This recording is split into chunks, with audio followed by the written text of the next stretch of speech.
Puan-puan nak mati cara mana? Tengah tidur. Okey sikit kan? Taklah berat sangat. Ya ke? Kita tak tahu.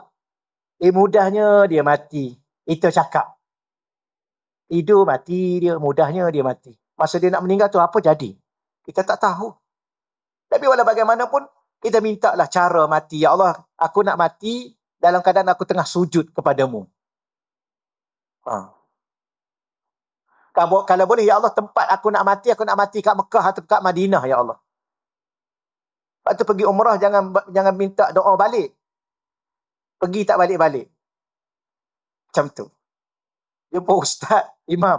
Jumpa imam memang buat solat hajat imam, minggu depan saya nak pergi umrah.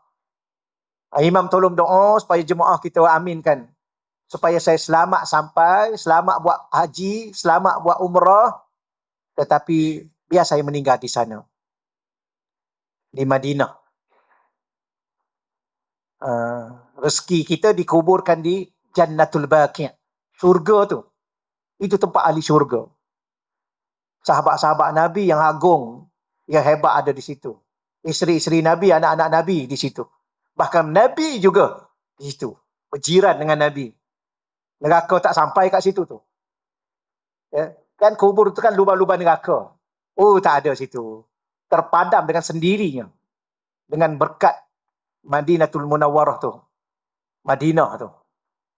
Nabi ada di situ. Jasad Nabi ada di situ.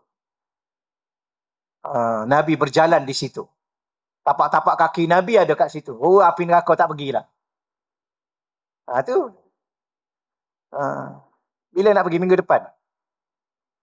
Kan? Jangan balik. Di Madinah. Dekat dengan Nabi.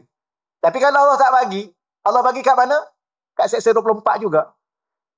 Ya Allah, kalau mungkin takdir aku di sini, aku nak mati semasa aku sujud kepadamu, ya Allah. Aku nak mati semasa aku duduk baca Quran.